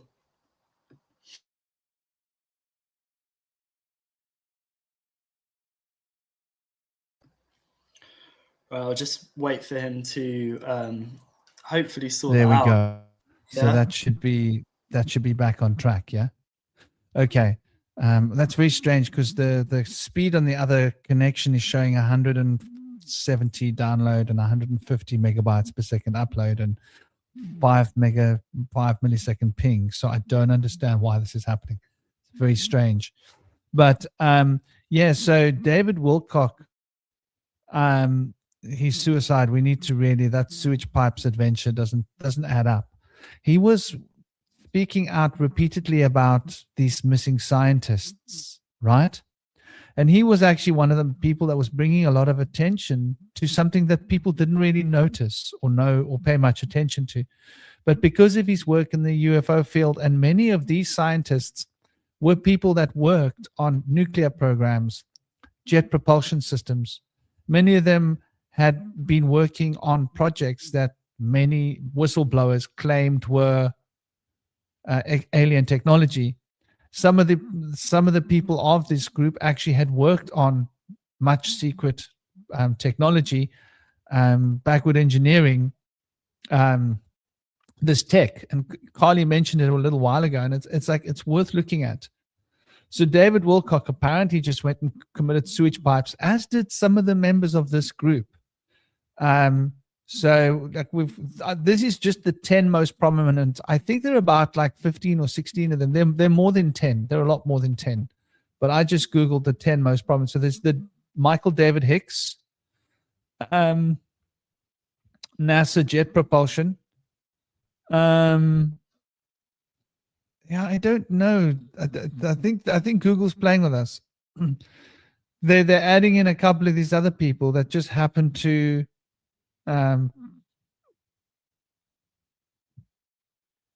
missing since 2025. Let's narrow the search parameters a little and see what we get. Okay, so we've got William Neal McCasland. So he's a retired Air Force major. A lot of knowledge of secret stuff, right, to do with technology. Melissa Casius, also retired construction foreman from Los Alamos, which is, as we know, an important base connected to underground facilities. Chavez, also, you notice a lot of these people come from this Los Alamos base, which is actually a place which is well known for backward engineering extraterrestrial technology, for those of you that don't know. And there are more of them. So Google is playing silly buggers with us. But you can go and Google this on your own. There are a number of these people that have scientists that have vanished. And David Wilcock was talking about this, and he was suggesting that there was a connection with the deep black ops, the government wanting to get rid of these people because they knew too much. And big love, the star, namaste. I hope you're well. I hope you're all thriving out there, man. I hope you guys are having a great day. So I think there's definitely a connection with the fact that this is happening, with David Wilcox just, crossing over just a few weeks ago. And all of these shifts that we're seeing now on the planet, this great war that we're recognizing, and, these alignments of these planetary energies. Obviously, we know that these big rituals are done in alignment with astrotheological principles and processes up in the heavens. They like to align their rituals with the power objects that we can see when we look at the sky at night. Something that is a tradition in most magical systems. So we can see that there's this connection here, and there's a lot of dots starting to come together. And I think we can definitely say that there's much more to the David Wilcox phenomenon. And while all of this is happening, we've also got other changes taking place. Lots of changes with, for example, that we might not be aware of. I've got clients that contact me from all different walks of life, and I've been having clients contacting me with regards to shipping. That have got shipping companies, and the world of shipping has changed. The world of shipping is under a big transformation, by the way. And we might think, well, how relevant is that? Well, think about it. All of our resources moving around the planet, big changes in the shipping industry. That's quite a big thing. This war with Iran is having a big effect. And then I've got other clients that work in financial institutions and various different, some of them own big companies, some of them own $100 million companies. And I've been doing what I do for a long time, and I've got a lot of long-standing clients that have come to me for all sorts of advice. And so some of them are politically have been active. Some of them are corporate people. Some of them are I don't judge my clients. You come to me for advice, I'll give you fair and open advice. Who am I to judge? But I've just noticed a trend over the last year that seems to be big changes happening, financial changes that many of us might not be aware of, but they got to do with law, international law, and the way money is moved and the way investment works. Big changes in shipping industries that we might not be aware of, but it's going to affect the price of goods in a massive way. And we're starting to see the trickle effect right now. And so, yeah, man. Yeah, Carly, what's happening in Iran is just absolutely ridiculous. And it really bugged me. I love Cosmic to bits. Cosmic came out with something on my group. And we had this discussion, and I was like, yeah, I don't know whether I agree with the public narrative that, oh, well, Iran's just bombing places where there's schools, right? No, sorry, that Iran was saying that they happen to put their personnel close to where a school is, and that this was just a public narrative to disempower the US. And this is something, propaganda that's been out there. And nobody realizes that all the schools, all the bases around the world in all countries have schools on them and have schools around them. So if you ever bomb a military base, you're bombing schools. This is just how this works. And Iran was freaking out because the US was just bombing all of their bases while there were children in the schools, right? And Iran was like, seriously, dude, we haven't even declared, we haven't even we aren't really bombing the US. We've bombed specific infrastructure points. Iran had been bombing the AI infrastructure systems, right? Not places where there's a lot of people, hardware, right? Factories, buildings that run AI systems, big supercomputers. That's what they were bombing. So there definitely seems to be something going on here. It's a political change. It's a financial change. It's a change of shipping. It's a change of investment. It's a change of legislative potential internationally, the way money's controlled. I've noticed even my bank has given me notifications that there are certain changes to policies with regards to money crossing borders that's happened now recently. There are big changes happening right now, and most of us are not aware of it. But if we go and we look at the small print of what's going on, like if you work for yourself and you work internationally and you got to deal with like money crossing borders and stuff, you may have noticed there's something going on, right? Changes in policy. Oh, now you need this and you need this regulation, new regulations. It's like, oh, okay, I've got to do this and this and this now. It's all become biometric controlled. And it's like they really are moving towards tightening up the financial web on the planet in order to get everybody into a net. And I think it's got to do with that digital ID they want to install. They want us all to be registered into their system. And that's exactly what Shinobi was talking about earlier. You know, the citizenship scam and this commercial, the law of the sea that is basically dominating humanity. And we are literally at the point of sinking into the sea as a society, right? Like never before have we had so much access to technology, access to so much food, access to so much, and there've been so many people starving on the planet. It just doesn't add up, right? We are supposedly developing. We're supposedly got more access to better medicine, but we've got like, what is it? 1/7 of the world's population starving. Like, does that even make sense if you think about it? In the old times, if that was happening, that would be considered a catastrophe. What do you think of this notion that they starving the planet?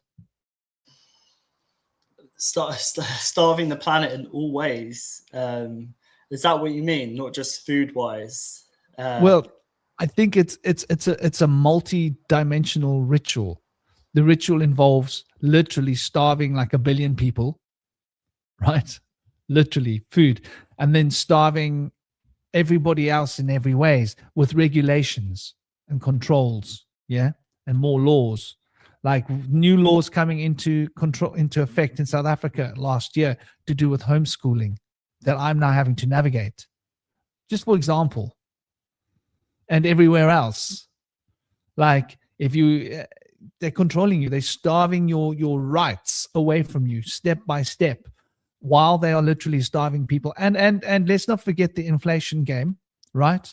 The price of food, the price of fuel, the price of rent. You must be noticing escalations on your end, no? Yeah, it goes up a little bit every April. Everything always goes up every April. But yeah, people are, I mean, yeah, there's certainly maybe going to be food shortages. I'm going to get this book. I can't remember what it's called. It's something to do with like it's loads of stuff like the Amish do, like how to make a fridge in your garden in the earth, how to make butter that like lasts forever. Just some really interesting stuff. I think that at the moment we're so reliant on the system, like getting food from other countries. We eat so much food from different countries, which is great. But what's happened here in the UK is that we've outsourced everything. Of course, we've outsourced our power, but we've outsourced everything. Like we don't make anything here anymore. It's all made in China, pretty much, and that's been done for a reason. But I think that really, yeah, people, there's going to be issues with water next, I reckon.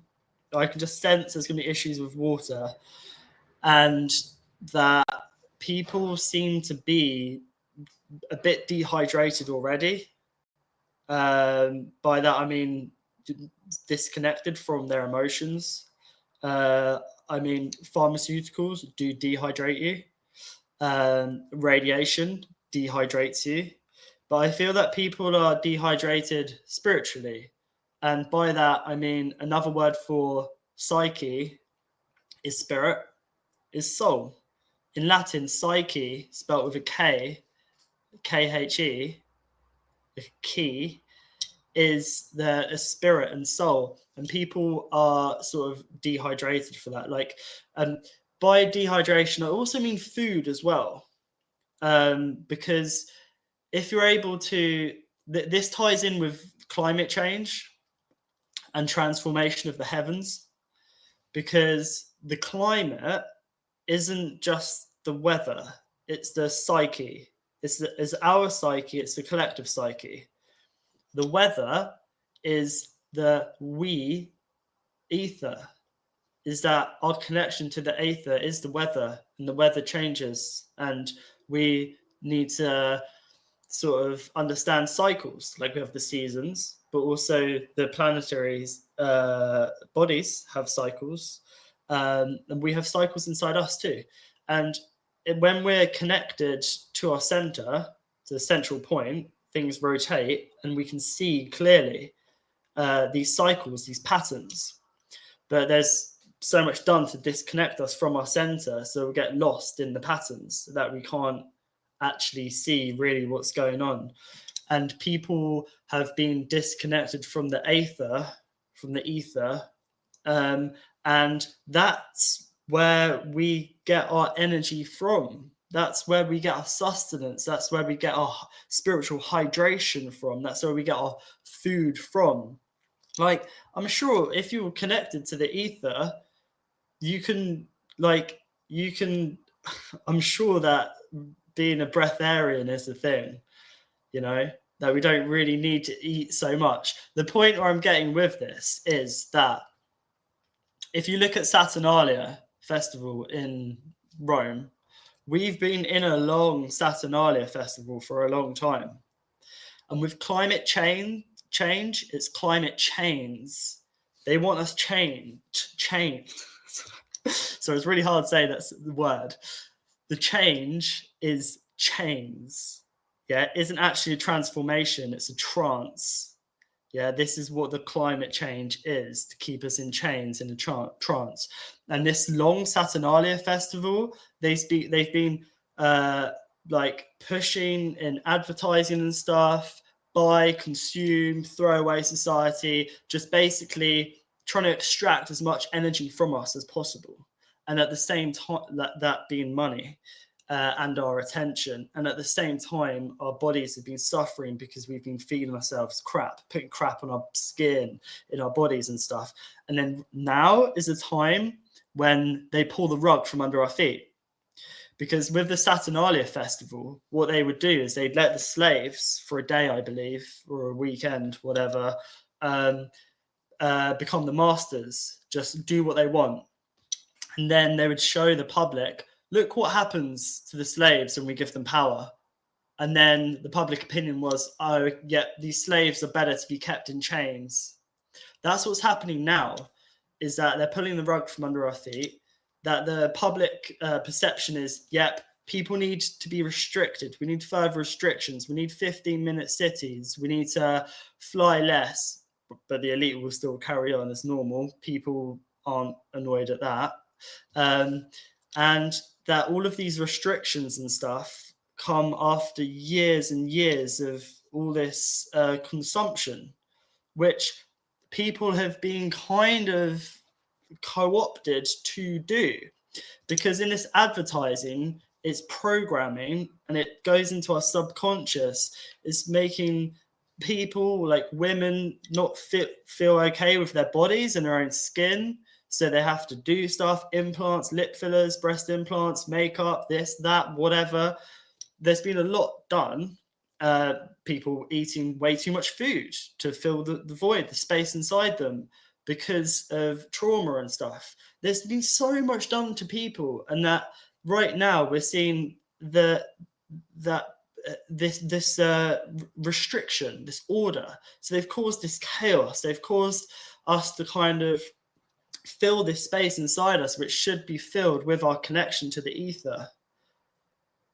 And they've managed to disconnect that, disrupt our connection to source, and filled us with loads of shit.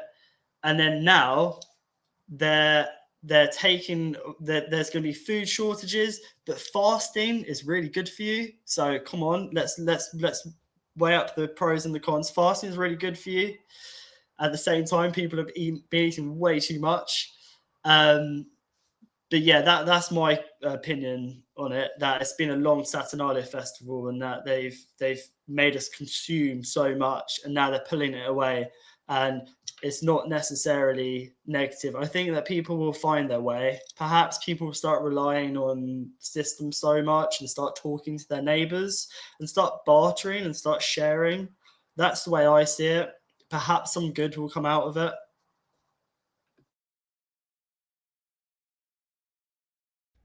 Yeah, I mean, in the first world, I would say that's probably true, right?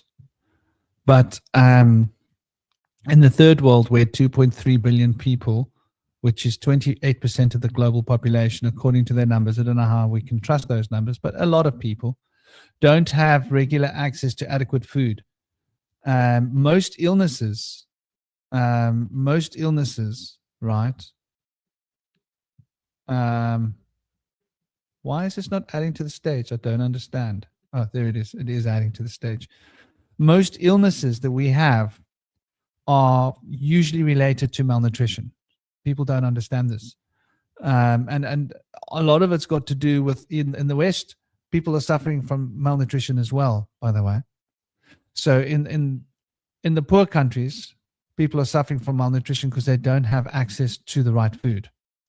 In the West, people are suffering from malnutrition because they are being brainwashed into eating junk food instead of fruit and healthy things, right? So malnutrition is being sold globally. And what it does is it causes illness.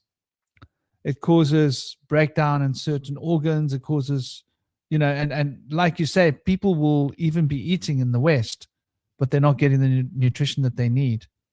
And so it means that a lot of people are going to get like these illnesses and diseases that probably could have been avoided, which is going to be a lot of money for the pharmaceutical industry, which is going to increase their you cheeky little bugger. You want to play with the keyboard? No. Which is probably going to have its own adversarial effects. Let me put him down. Go on. No, doesn't want to go down. This little guy's stubborn. He wants that keyboard now. He's discovered my new keyboard. He's very excited about it. It's a cool LED lit keyboard, like one of those gaming keyboards that you can see easily in low light because the other keyboard was just annoying me. And this laptop's got like silver keyboard, which is so annoying because the sheen of the light makes it that you can't see the keys, like what they are when the light reflects off it at weird angles. So yeah, I think like this whole nutrition thing is a big thing. On one hand, we're being overfed. On another hand, some people are being denied access to basics. And then even a lot of the people that are being given food are being given GMO food, right? Which then, for those that aren't aware, GMO farming, what's the big problem with GMO farming other than the fact that it's immoral, unethical, that it's using chemicals that are going to poison us, and that it's damaging the earth and stripping the soil of all this nutrition, is that if you're going to take 1 kilogram of potatoes from 1 square foot of land, or whatever the ratio is, right? Maybe per square foot of land, you're going to get like 1 kilogram of potatoes. And then if you've got like 1,000 square foot of land, then you're going to get like a ton of potatoes, hypothetically. If you increase that yield with GMO techniques and decide to get 3 kilograms of potatoes per square foot, because you're growing bigger potatoes that hold more water in them, the same amount of minerals that you would have had from that 1 kilogram potatoes is now going to be spread between 3 kilograms of potatoes. So even people that try and argue for the benefits of GMO are not looking at the facts. There's still a finite amount of nutrients in the soil. And because you've got 3 kilograms trying to take out the nutrients, it's going to strip the soil of all of those nutrients. And you're still going to end up with much less nutrients per kilogram of potatoes, which means that the potatoes that you used to eat, that used to give you all the vitamins that you needed, are now no longer going to be acceptable. They won't give you the nutrients, because if the potatoes, modern potatoes, have only got 30 or 40% of the nutrients they used to have in them, you would have to eat double or more than double to get the same amount of nutrients, which is going to affect your system.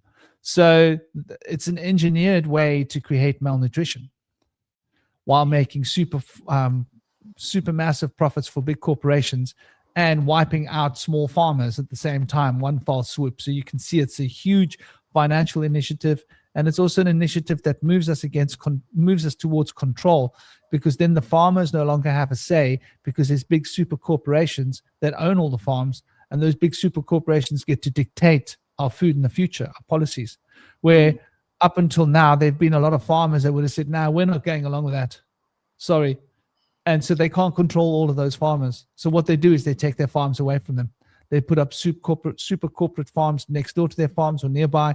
They throw seed into the wind, specifically, probably even using drones, make the products grow on their neighbors' farms, who are like small farmers, then get illegally obtain samples of those farms' plants, and then take them to court and sue them for growing their own GMO crop products, which they didn't plant, which propagated into their soil by wind, and then take their farm away from them by suing them, bankrupting them. And so this is a strategy that's been working out for the last 10, 15 years, and Monsanto's has been behind this. And so they are literally reclaiming the food supply. So all of this has been happening backstage, and now I think it's reaching a crescendo point, right? It's reaching a massive point where they're now inflating the prices and they're playing with the economy, yeah, in a big way. And so we can see the structures around us that are moving towards this sort of deadly empire, the Roman Empire on steroids. I think that's what we should call modern times. Yeah, well, it's interesting in regards to potatoes. I found out recently that we used to have a lot of yams growing here in the UK, like wild yams, which is really good for it's good for menopause, digestive health, and hormone balance. They were kind of replaced by potatoes. Potatoes seem to be our staple now. And potatoes, I believe, probably contain a lot more sugars than yams. Sweet potatoes are closely linked to yams. We still have sweet potato here, but it's just very interesting that wild yams are very good for hormone balance, because people have potatoes like with every meal. We rarely eat potatoes because it's full of sugar. Not so good for you, potatoes, I don't believe. But yams, on the other hand, they used to grow wild here in the UK, and something happened. They were replaced, and also we have like lots of like varied colors fruits as well. It seems like in supermarkets there's just orange carrots, but we have purple carrots, we have yellow carrots, and people just want to buy like straight vegetables in one color. It's crazy. I think that's because it's what they offer us. But a thing about the sweet potatoes, the sweet potatoes are way better than potatoes to eat, by the way. And I think they haven't been GMO farmed to the level the potatoes have. So potatoes have been fully GMO'd for like 20 years. The potatoes that we buy now is crap. But the sweet potatoes are also very good for women, because of the way in which, like you say, hormonal balancing. Sweet potatoes still have a lot of goodness in them. Potatoes are like you say, bad. Are yams and sweet potatoes? Yams and sweet potato are different. They are, but the sweet potatoes are way, way, way, way better for you. For example, sweet potatoes. Let me sweet potato. Yeah, sweet potatoes are loads better, but yams are more like potatoes, but like way more healthy. So if you're going to have like a mash or something, you can make sweet potato mash, but it is definitely different to like normal potato. It is loads better for you, true. But the reason I mentioned yam and potato is because now we have potatoes instead of yams, because the yams are really good for balancing hormones and stuff. And obviously they want our hormone or endocrine system imbalanced. because therefore we're going to be easier to manipulate when we're dysregulated. Yeah, so you can see, sweet potatoes actually good for your blood sugar levels. The complex carbohydrates and fiber prevents insulin resistance. So it helps maintain healthy hormonal levels. It's good for your adrenal health. It's because it's got high vitamin A and vitamin B6.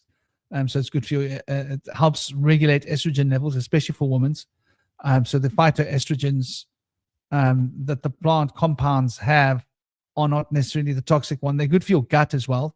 So they're a prebiotic, sweet potatoes, a natural prebiotic, which means they feed the good biomes. Now, all of this is what yams do, right? And yams, I would say, are a better version than sweet potatoes. But if yams generally are not that available most places in the world, and when they are, they tend to be overpriced, right?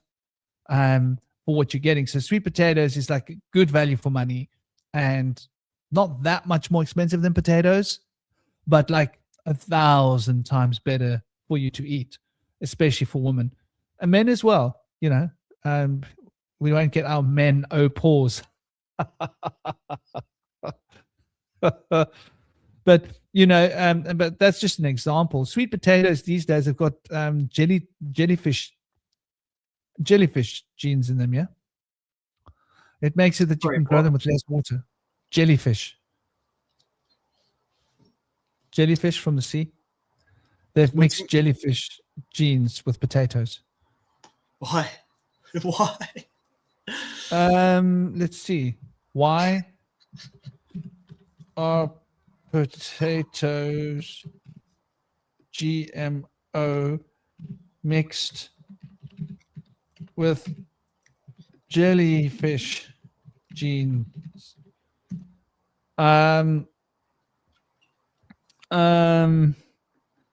Potatoes have been experimentally engineered with jellyfish genes, the green fluorescent protein. Purpose, the goal is with studies around to create a smart sensor potato that provides a visible signal. What? They say it's not in the food supply. Okay, but that's not the only one. No, I'm sorry. Let's just say for low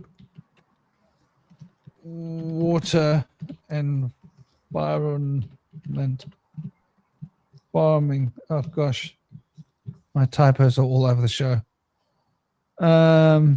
Let's see. Create smart plants. Yeah. That's what they're doing. Aren't plants already like pretty smart? So here's the truth. So they give us this BS, this nonsense about smart plants in the story, right? When actually it says the natural GMO sweet potato. The natural genetically modified. This is why you got to make sure you get your this is their way of fooling our brains.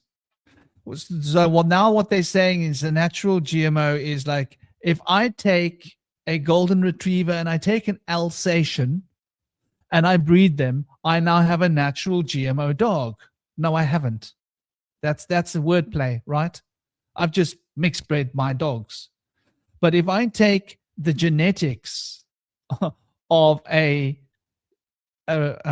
retriever and the genetics of an Alsatian and go into a laboratory and actually splice the genes and specifically reorganize the genes using a magnetic converter that can create the spinning centripetal potential that will separate the genes and refix them in a particular way, that's true GMO.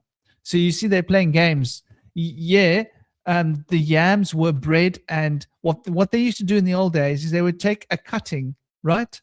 And they would take a cutting of one plant and a cutting of another plant, and they would splice them together and plant them in the soil.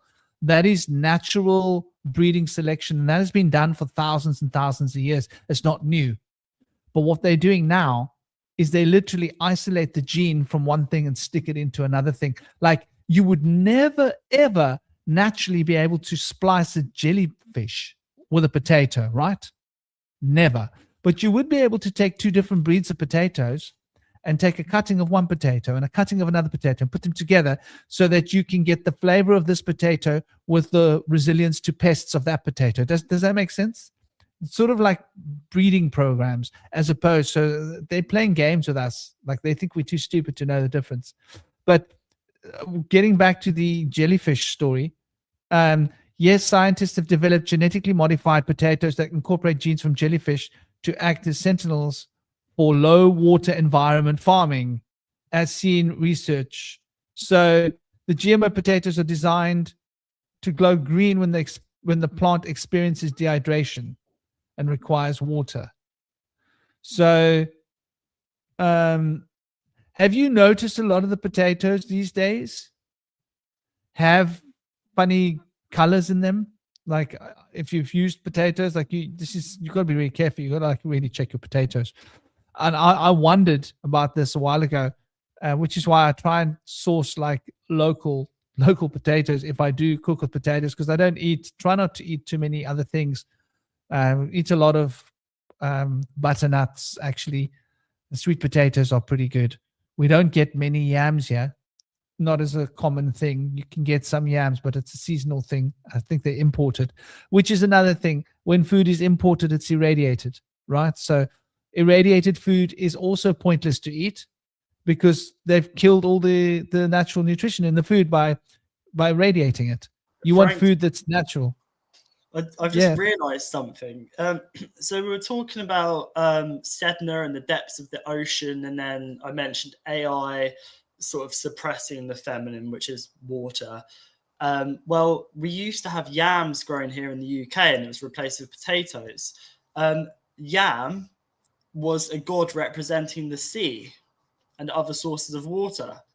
So this is yet another thing for me to add to my list of disconnecting, suppressing, because yam, it is a vegetable, but it's also a sea god. So they like yams are difficult to get, like you say there, and I've never seen one in the supermarket. That's because the name is a sea god. So anything to do with the sea, they've kind of removed. And also, I believe that wasn't yam, like yam is didn't yam battle Baal as well, I believe. There's like Baal versus yam. Okay, like in Iran, they've been like burning statues of Baal. That's because they stand on the side of like the yam, the water, the depths, the deep, the dark, the black dragon. I find that so interesting how all these threads fit together, because of course the Baal, the AI, the artificial, will have to destroy that which opposes it. You know, the black dragon, the deep, the depths. Also, yam is a mantra for invoking the heart chakra, I believe, too. Which is interesting. Perhaps there's other ways to do it too, but that's something I've seen is yam is related to the heart chakra, which is also related to water. And by it not being in supermarkets or shops or readily available, there'll be less people evoking the sea god Yam. Yam. I am. Yam, possibly very similar to Ram too. But I find it interesting that there's a connection to the sea god in this vegetable, which seems to be hidden from us. Yeah, I think there's definitely something in what you're saying. You know, yam is also the syllable it's a bij syllable for the anahata, for the heart chakra in India. If you're working with elemental systems and you're working with tattva energy and bij mantra. So a lot of the And yes, Rachel, how are you? Welcome. Yum. That's yummy. That's got to do with food. That's where the word yum comes from, because the yams were actually damn tasty. The yams are nice. If you find a lot of the traditional yams, they're really tasty. And potatoes weren't originally bad. I mean, I think they were brought over from South America in like the 1500s originally. And those potatoes are not the potatoes we're eating today. I want you to, when I was a child, potatoes were not what we eat today. I don't know if you guys are aware of that. You know, these smooth skin things that they sell as potatoes? They were not potatoes. When I was young, potatoes had a rough skin. So they're different potatoes. And that's in my generation, they've changed. So in my generations, they probably changed from the generations before them. But the potatoes had, like a yam. If you run your finger over a yam, it's got a rough skin, right? And sweet potatoes also have a rough skin. It's got a grainy skin. If you see these potatoes they grow now, they've got like a smooth, slick skin. In my day, they didn't have smooth, slick skin potatoes. We didn't have them in South Africa as a child. We had the rough skin potatoes that are more like a yam. So just to give you an idea of what we're talking about, the potatoes that we eat these days are not potatoes. We just call them potatoes, but they are actually something else. And sorry, I didn't mean to interrupt you there. I was just going to, before I sidestep to the name yam, please, brother, what were you going to say? Well, I just wanted to briefly mention that this relates to Sedna again, because Baal, there meaning Lord, owner, master or husband, and then this kind of battle between Baal and Yam being a sea god, and then Baal being master. The story of Sedna is that she didn't want to marry, and therefore she went into the sea. So it's kind of this opposition to authority, the opposition to the Baal, and to go into the depths of the water, into Yam. So I find that very interesting how this relates to the story of Sedna also. So there's a few different stories, but the gist is that she basically went from a boat into the water and had refused to marry a husband who her father had forced her to. So this kind of opposition to the authority, opposition to Baal. So she went into the water. Whether she chose to do that or not, or whether she was forced, there's a connection here between the water, the sea, and authority. So I just wanted to bring that up because it's just interesting how it relates. It is very interesting. And so like looking at the word Baal, and this is quite interesting. So Baal wasn't actually a deity. Baal was a name given to all deities. Uh-oh. Emergency.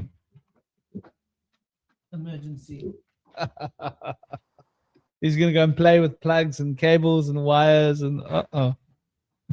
You'll hear like a exploding sound, and there'll be a singed cockatiel on the table if I'm not careful. You can't play with cables. They've got electricity running through them, my boy. They're dangerous. They're very dangerous. Oh, now you want to run off. Okay.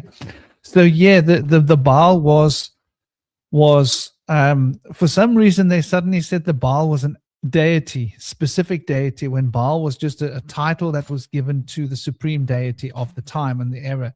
So Baal represented many different deities. Just to be clear, people don't really always realize this.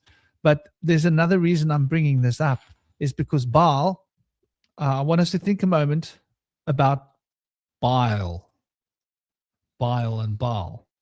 So your bile is created by your liver. I think it is stored by the what stores your bile? It is stored by the appendix, is it? Bile stored by appendix. I think it's stored in the appendix. I just want to double check that. No, the appendix does not store bile. Bile is sorry. Sorry, people, my mistake. The gallbladder stores the bile. The gallbladder is related to Sagittarius, just curiously, something for us to think about. But the gallbladder stores the bile. Your gall is, look at the gall on that one. It's courage, right? Your gallbladder related to courage.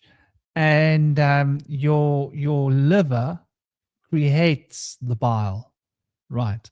Now, when the liver is out of balance, right, you become angry. When your kidneys are out of balance, you become afraid. So fear is related to your kidneys. Anger is related to your liver. So bile and anger are connected. Bile being stored in your gallbladder gives you a lot of gall. Means that it's got to do with the planet Mars, right? The substance of the gall. So Mars has got this fundamental relationship with the expansive principle of Jupiter when it comes to manifesting emotions and passions. So there's just something to think about, the connection between being angry and bile production and food, right? And the way our food is affecting our bile. Yeah, brother. This sort of the anger or the fire of sulfur as well, the sort of like acid, which is what bile is. That kind of acid, the fiery substance which comes up.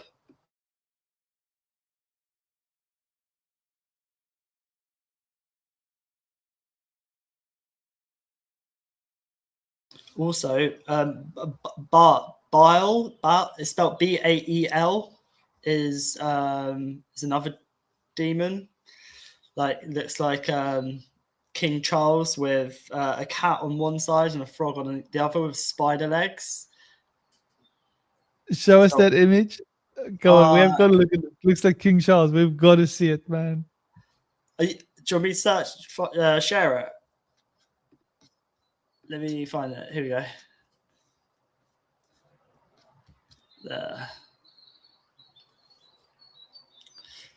It doesn't look exact. Well, it's a little bit like him with pointy ears, and if he was worried. I could definitely see that. Dude in a crown.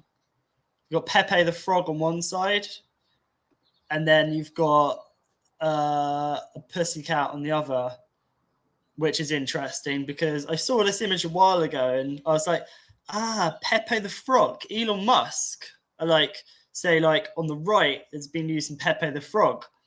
And I was like, oh, you have a cat on the left, the pussies on the left. And then you have the right wing Pepe the Frogs. And then you have the emperor with no clothes, just spider legs in the middle, wearing a crown. While the two on the side are divided, which is quite funny. But yeah. And look at the nose on that guy, huh? Yeah. Look at the nose on that guy. That's one serious nose. What does that imply? His obsession is with the earth element. Yeah. His obsession with the earth element, and yeah. Your nose is how you smell food. Right? Like, why were we given a nose in nature? So that we could smell food and it would attract us, right? And we were given a sense of taste, which is connected to the sense of smell, so that we could tell if that food was safe or not, right? And so the food would give us the desire to eat more. So you would smell the food and you would smell like, something smells sweet. This way, let's follow it. And you get there and there's a tree full of sweet apples. And then you would eat the apple and you'd start chewing it and there'd be a bitter taste in your mouth. And you went, oh, this one's rotten. You'd throw it away. And you'd keep picking until you got a sweet taste in your mouth. And then you'd know that you were eating the right apples. So the sense of smell is definitely to do with food, right? That's why you cook with your nose, right? Like it's cooking is a big part of smelling. I always like to smell my food while I'm cooking. I want to breathe it in, smell what it smells like, and then take a little taste at some point.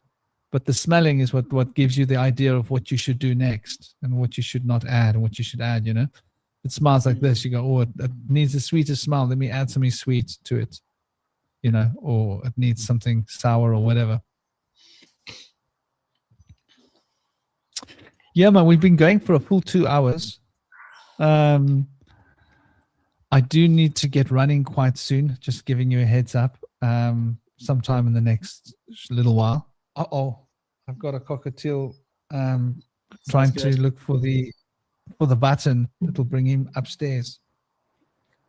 And he knows the button's underneath my toenail. All he has to do is lift my toenail to get to the button, right? In other words, he has to remove my toenail to get to the button that'll take him to the top floor. And he's back now, and he's not interested in he's interested in one thing. He just wants to be on that keyboard. Oh my gosh. He's discovered my new keyboard. It was going to happen sooner or later. The buttons are perfect because he could literally dismantle it if I left him with it. He could take the buttons off, and he loves dismantling keyboards. It's like a hobby. Now you see he's trying to dismantle my nails because he's angry because I'm not giving him access. Not giving him access. Yeah? Do you know, the star has said, why are most of the holes on our body on our face? And that's very interesting. Our eyes, like we have two holes here. Well, I guess we have one for the mouth, but two there. But also our eyes are so interesting because we talk. Unfortunately, I missed like quite a lot of the conversation on the Iron Soft on the round table. But our eyes are so interesting because if you look at an eye zoomed in like 1,000 times, it looks like a black hole. Yet our eyes emit light. Do you not find that interesting? Like our eyes emit light. They're known as the windows to the soul, but they're like deep and dark, like blackness. If you zoom in, they take in light, but at the same time they emit light. I find that very, very interesting. And the fact that we have two of them as well, really, really interesting. I've actually got a lamp in the bedroom that I'll take a photo of to show another time, but it's kind of a Moroccan style lamp, like main light, but it looks like an eye. Like the way it's funny because on the sides of it looks like sine waves. So it's like kind of like this kind of shape. And on the sides, there are sine waves. But then on the ceiling, the light reflected looks exactly like an eye. It's crazy because, of course, sine waves, sinusoidal light waves like this are related to the eyes. That's how we see, like from waves. It's so interesting how whoever created this lamp has managed to create a shadow, an exact shadow of an eye on the ceiling. So I'll take a photo to show another time. But yeah, the eyes are so interesting. The black light, which draws in, but yet it also emits light too. But it doesn't emit a light which blinds others. It doesn't. Our eyes don't emit a light which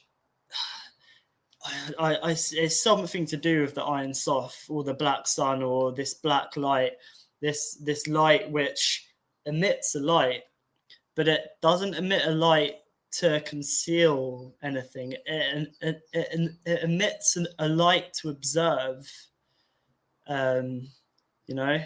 Like this light that our eyes emit doesn't blind others, but it emits a light. Very, very interesting. The topic for another time, I'm sure. I think there's a lot that you're sharing here, and it's quite relevant. And he's being very, very, very demanding. He wants my attention. Otherwise, he starts biting me because he's not getting my attention. And now he knows how to get my attention. Just go straight for the keyboard. He's a little bugger. Welcome, Rachel. I hope you're good. Yeah, the whole thing with the eye as well is the eye of the storm, right? Is where the peace happens. Is where there is No movement. In fact, if you look at, and this is quite interesting, if you look at, for example, I'm going to let him down slowly. There we go. There you go. There you go. If I show you, let's take a look at an image, a little bit of a picture, say pictures, and let's do it, ladies and gentlemen. We are doing it. There we go. So if we take a look at this image here, right? Where is it? It didn't come. Please try again. There was an issue with your file. That's very strange. Okay, image. Let's try again. So I'm having serious problems here with the system. It's not allowing me to bring images, the same image that I always bring, right? Nothing has changed with the images, which is a bit bizarre. Are you telling me that StreamYard won't allow me to? Okay. Wow. So there are problems with StreamYard, and that's quite interesting to see. Maybe I can find another way of showing it up here. Enneagram, just to give you an idea of the relation here. So if we put that there, and then we go to there. Really not cool that there seems to be this issues happening with this platform. It's really annoying because it's the same picture that I often show, and suddenly it says there's a problem with the file. And there can't be a problem with the file, right? Maybe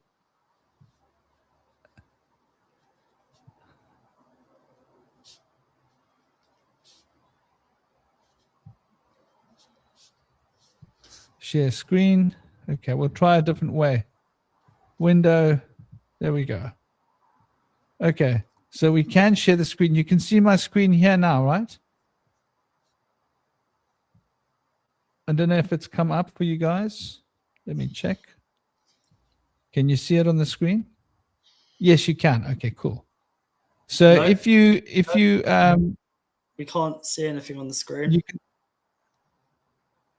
That is so weird. On my screen, it shows that you can see it. Oh.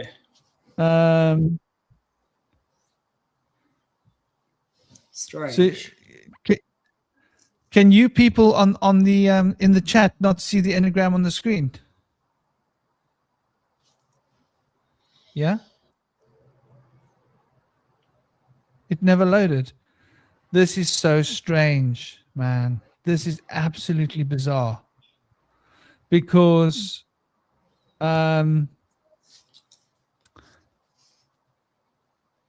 it shows that it's on the screen. It's still not there, right? No. Wow. Okay, so there's some massive problem with StreamYard. Interesting. It's actually showing on my system that it's on the screen, but it's not showing on your system. Very weird. But if you look at the enneagram of number 9, and you see number 9's relation, right? And I should load this somewhere up online so that I can access it online in the event that it does this weird nonsense. You'll see that it's related to the adventure of number 5 and the builder of number 4, right? And it's also related to the number 2, the empath, and the number 7 of the mystic. And so the number 7 of the mystic is connecting to the number 5, right? And the number 2 of the empath is connecting to the number 4. And so that's quite an interesting something to recognize and realize, this relationship between 2 and 4, 7 and 5, and how they relate to the number 1.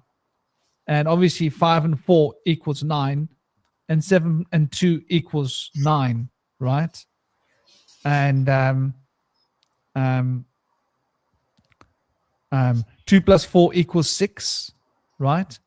and 7 plus 5 equals 12, which is 3. So you see the 3, 6, 9 association in that little connection between 9 and 2, 9 and 7, 7 and 5, 2 and 4. These double relationships, which makes like a kind of a really interesting little box.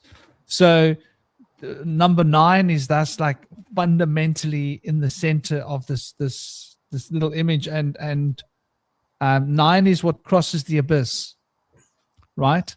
9 is what goes to the center. In order to be reborn as a number 1, 9 has to cross the center, and the center is the eye of the enneagram. So the eye is the heart, is the place where there is total rest, epicenter, eye of any storm, everything's spinning around it. So you got to imagine the enneagram as a spinning disc, like a chakra, and it's spinning around this point of rest. And the only numeration that can enter into the point of rest is the number 9, because it's both the end and the beginning. And because it's the end and the beginning, it's reborn as number 1, and all the numbers are reduced to it. So it's just really interesting to see the relationship with Mars, right? Mars and the crossing of this abyss, the crossing of the space, this negative space, which is represented by the plow toe, the plow at the center, which is turning the wheel around the circumference, which is like we consider that as a zodiac. So yeah, it's there's definitely this intense relationship between Mars and the eye in this way, if we consider it in terms of the dynamic structure of existence and the way in which matter seems to emerge from a vacuum, well, not a vacuum, from a 0 point field, probably a better way of putting it. And the 0 point field is the source from whence all of these potentials and numerations arise. Ow, you're getting really cheeky, right? You're getting really cheeky and getting difficult, huh? So yeah, I mean, if there's any last things you want to throw on the table, dear brother, now is the time to throw it. Yeah, one last thing I'll mention is there's clearly a system in place. I call it a systematic zoo, hence the name of my YouTube channel, Systematic Zoo, because we're treated like cattle. But the thing is, with the system, I've come to realize is a way out of the system is to realize that it's also a psi stem. The psi, PSY, relating to the mind or spirit, and the stem relating to the world tree, Yggdrasil, or our roots. So a way out of the current system is to realize, use our mind's eye, to get back to where our psi, our spirit, our mind, or soul stems from, our roots. Because if we play around with that, a stem is the same as a stalk, and stalks in stories carry babies, birth. So this stalk or stem brings forward new ideas. And when I'm saying stem or stalk or carrying babies or new life, I'm talking about liminal spaces and fresh insight, neural pathways. Because when we create more neural pathways, alter our perception of ourselves and reality using whatever methods, like mine and others, is etymology is a great one, understanding mythology, things like that. We can expand our mind and tap into the all mind, connect to more of our spirit or our soul.